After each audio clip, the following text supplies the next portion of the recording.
Hello students, this is class 6 and now we are going to start our new chapter which is taken from English, and the name is The Long Exile, which is chapter number 10. Students, long exile का मतलब होता है कि देश निकाला कर देना या फिर बाहर निकाल देना, जिसका मतलब होता है निष्कासन. ओके, तो ये इसका एग्जैक्ट यहाँ पे मीनिंग आप लोग देख सकते हैं, बुक में दिया हुआ है. What is an exile? The stage of being deported from one's own country is exile. Generally, exile is given to a person for political and disciplinary reason. मतलब कि देखो, एग्जाइल किसी को भी देश निकाला या फिर देश से बाहर तभी कर दिया जाता है जब कोई गवर्नमेंटल काम होता है ना, कोई पॉलिटिकल इश्यूज होते हैं तब उसे निकाल दिया जाता है. तो या फिर इसे निष्कासन भी बोलते हैं, जब मतलब कि अगर हम अपने ही देश के साथ देशद्रोही करते हैं तब उसे उस दूसरे देश में, मतलब जिसके फेवर में हम, मतलब कि जैसे कि अगर हम लोग इंडिया में रह रहे हैं और अगर हम लोग देशद्रोह कर रहे हैं, यानी कि हम लोग हेल्प कर रहे हैं चीन की, तो फिर वहाँ पे हमको उस देश में ही क्या कर दिया जाता है, भेज दिया जाता है, मतलब कि अपने देश से निकाला कर दिया जाता है. या फिर कोई गवर्नमेंटल काम, जैसे आप लोग देख सकते हैं कि कोई भी जैसे एम्बेसडर होते हैं, तो हमारे देश के जो एम्बेसडर है वो बाहर में रहते हैं, तो इस तरीके से भी क्या करते हैं, उसे एग्जाइल करना भी उसे बोला जा सकता है. सो स्टूडेंट्स, यहाँ पे कुछ इमेजेस आप लोगों को नज़र आ रही हैं डिफरेंट, जैसे कि यहाँ पे एक मैप दिख रहा है जो कि रशिया का है. हम लोग देख सकते हैं यहाँ पे फ्लैग दिख रहा है हमें इस तरीके से. ये जो डॉल है ये दिख रही है, and this is the nesting doll. Okay, ये भी यहाँ पे बताई गई है 7 nesting doll.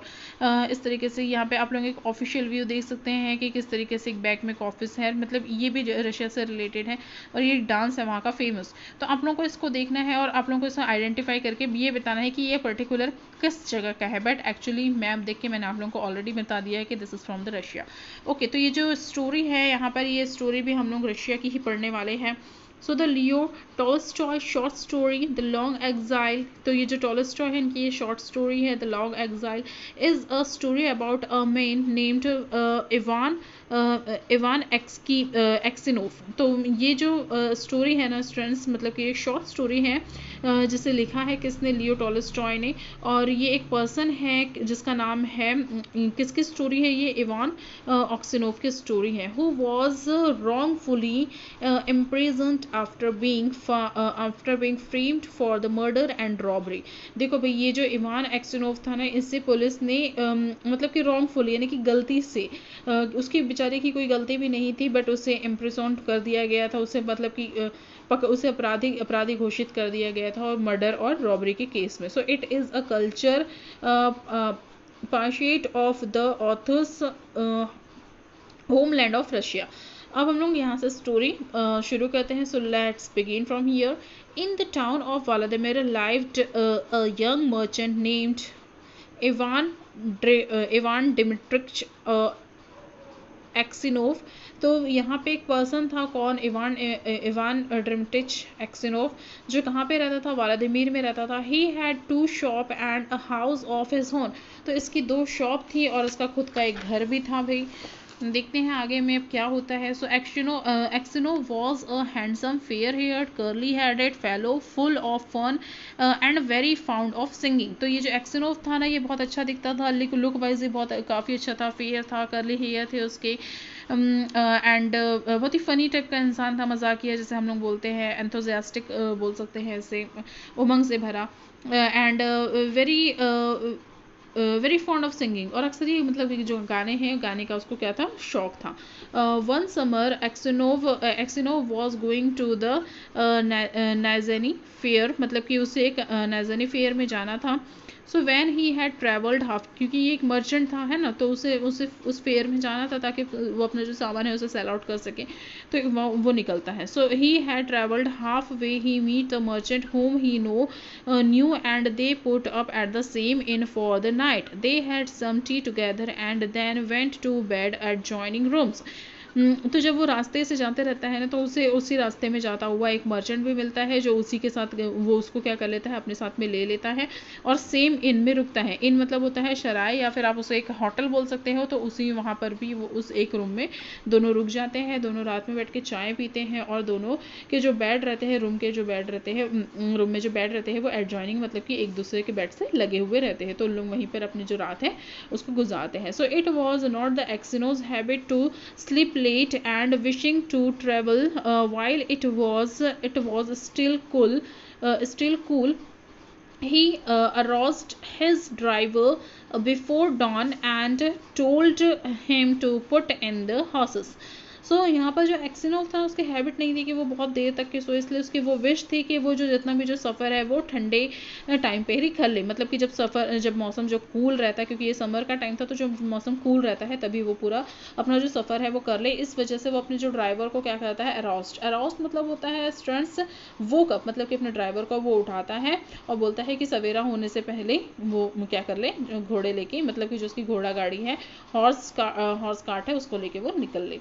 Okay, so then he made his way across to the landlord of an inn who lived in cottage at back, paid his bill and continued his journey. तो इस तरीके से वो उस जो इन है वो जिस शराय में वो रुका था, जिस कॉटेज में रुका था, वहाँ से निकलता है और जितना भी जो उसका बिल बना था उसको पे करता है और अपनी जर्नी को कंटिन्यू करता है। When he had gone about 25 mile, he stopped for the horse to be fed and rested a while in an inn.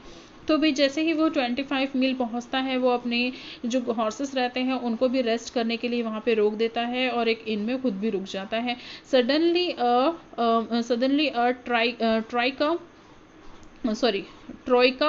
Troika मतलब होता है कि एक गाड़ी। Okay, troika a while pulled bye 3 horses, जो मतलब कि एक ऐसी गाड़ी जिससे जो 3 हॉर्सेस है उसके थ्रू क्या किया जाता है, खींचा जाता है। ओके, तो एक जो ट्रॉयका है वो उसके सामने में आके रुकती हैं and official alighted followed by 2 soldiers. He came to Aksionov and begin questions him. तो यहाँ पर क्या होता है, एक ऐसी गाड़ी जो 3 घोड़े जिसको चलाते हैं, ऐसी गाड़ी आके रुकती है और कुछ ऑफिशियल्स पर्सन्स वहाँ से अलाइटेड होते हैं। अलाइटेड मतलब होता है स्टूडेंट्स उतरना।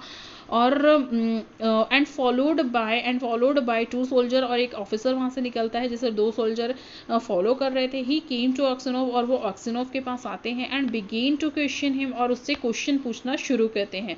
Where did you spend last night, तुमने जो अपनी लास्ट नाइट है वो कहाँ पर स्पेंड की थी।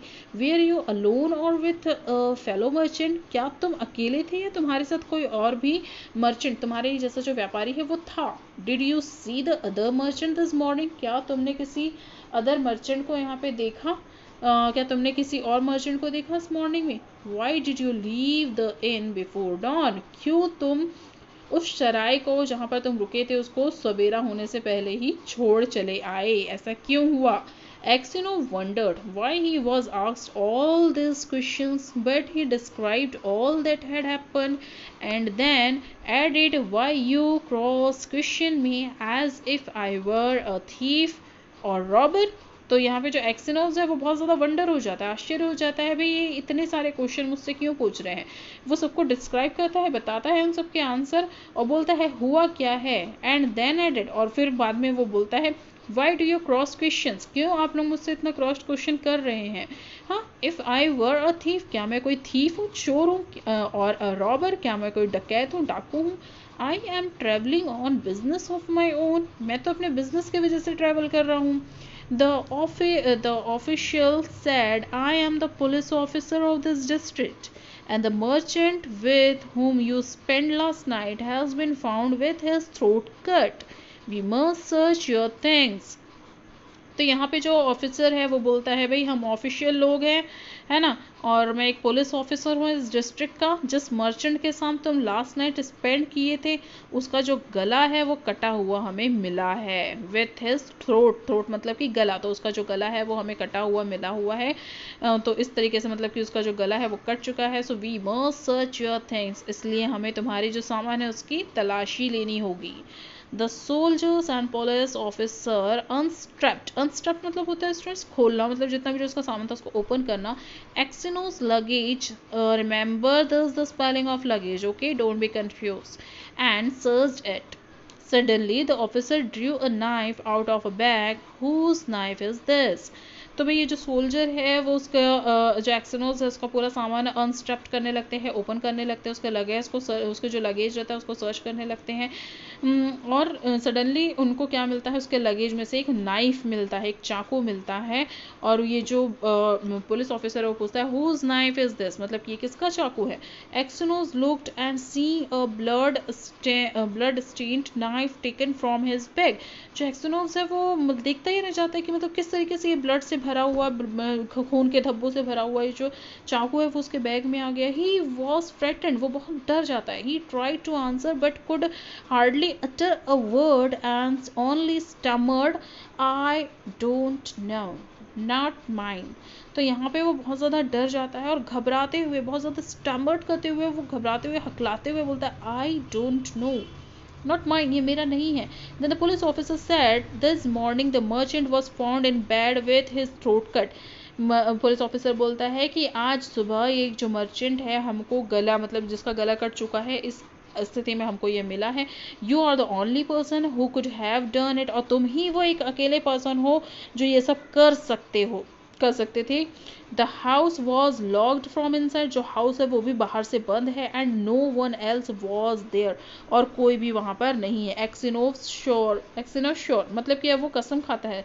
श्योर मतलब कि कसम खाना। He had not done it, उसने वो नहीं किया है। That he had not seen the merchant after they had it, और उसने बाद में उस मर्चेंट को देखा भी नहीं। Students don't be confuse, had this is यहाँ पे जो फर्स्ट हैड है वो यूज हुआ है as a helping verb and second जो हैड है वो यूज हुआ है as a main verb. Okay, so don't be confuse with that. टी टुगेदर, मैंने उसे देखा भी नहीं, जब हम लोगों ने चाय पिया था उसके बाद मैंने उसे देखा भी नहीं। That he had no money except 8,000 rouble of this own and that the knife was not as, और वो बोलता है कि 8,000 के बाद, 8,000 रुपये के बाद जितने भी जो पैसे हैं वो मेरे है भी नहीं, और ये जो नाइफ है वो भी मेरा नहीं है।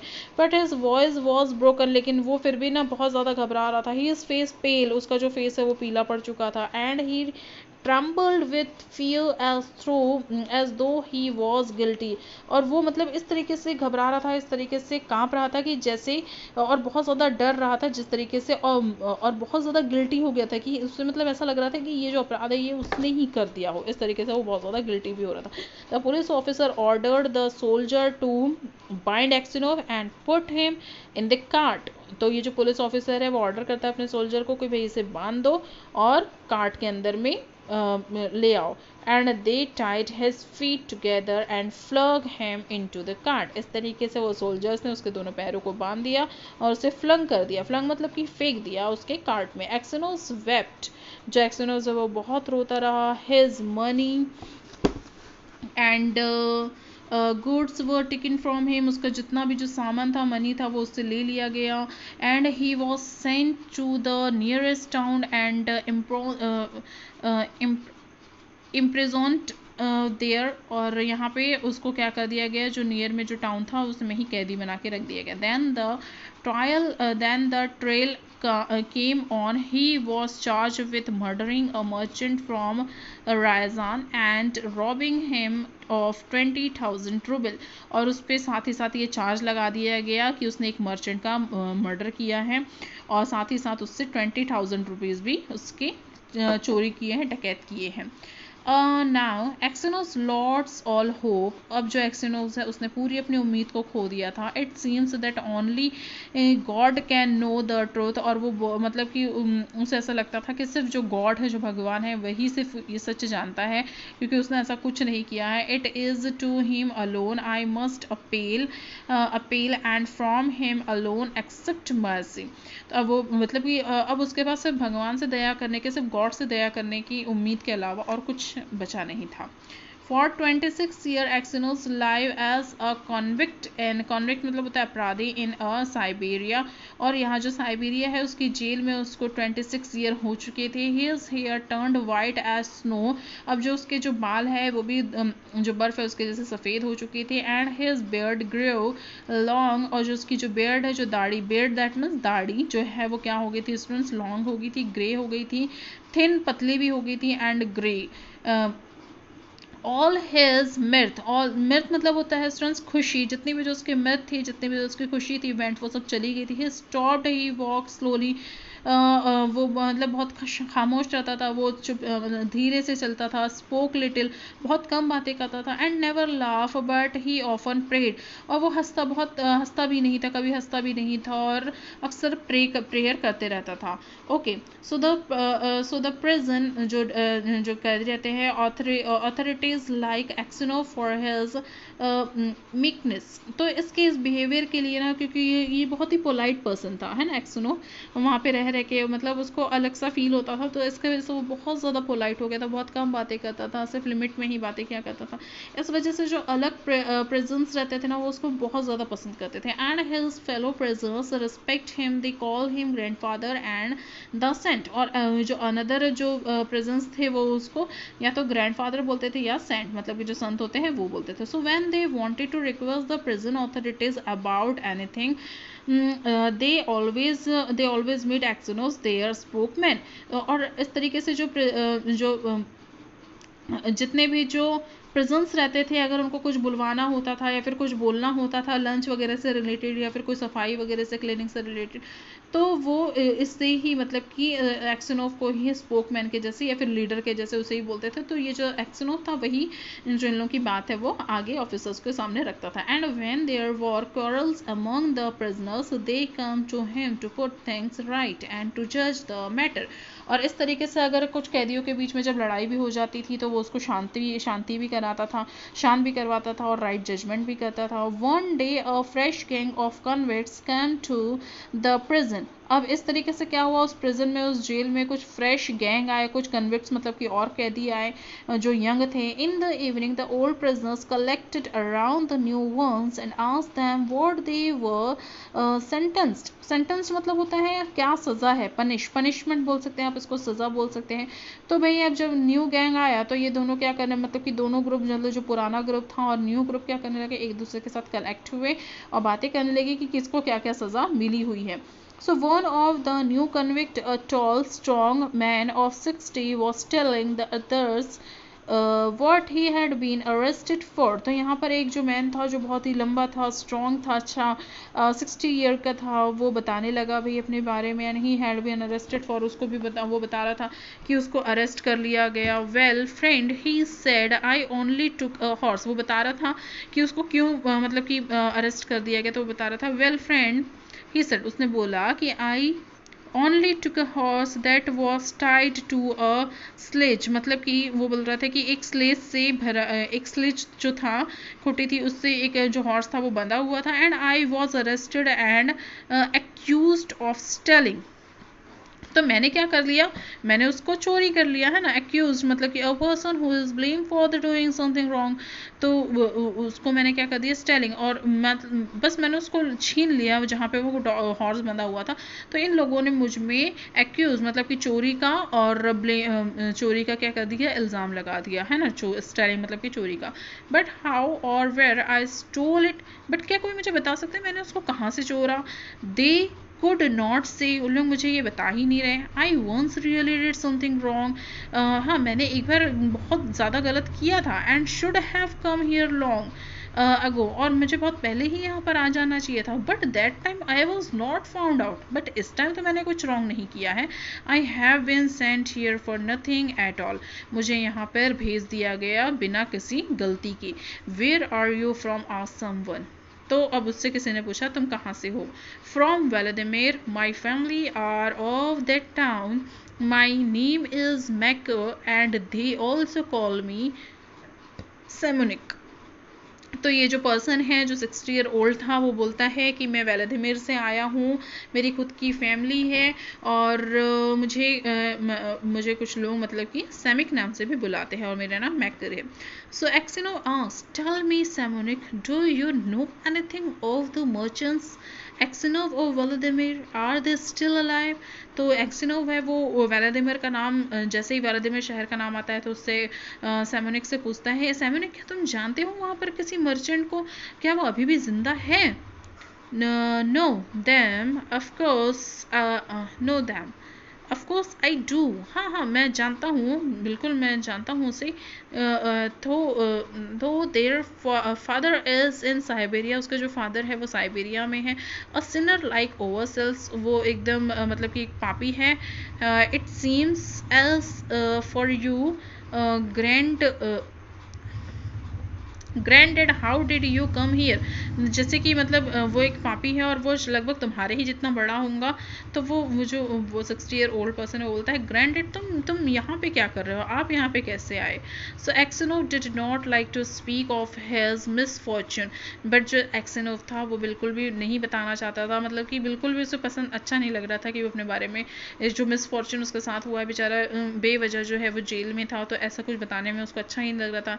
ही साइटेड, बट वो गहरी सांस लेता है एंड सैड, और बोलता है for my sins I have been in present this 26 year, मैं अपने पाप की वजह से यहाँ पर 26 साल से क्या कर रहा हूँ, सजा काट रहा हूँ। वॉट सेंस आस्क्ड मैकस मोनिक, तो ये जो मैकस मोनिक होता है वो उससे पूछता है कौन सा ऐसा पाप किया हो, क्योंकि आप तो बहुत ज़्यादा पोलाइट दिखते हो, तो वो बहुत ज़्यादा आश्चर्य हो जाते हैं कि ऐसा कौन सा पाप आपने किया हो जिसकी सज़ा मतलब आपको मिल रही है। Students, I am stopping here just because this is a really very long video, and I will make the next video, next part of this chapter.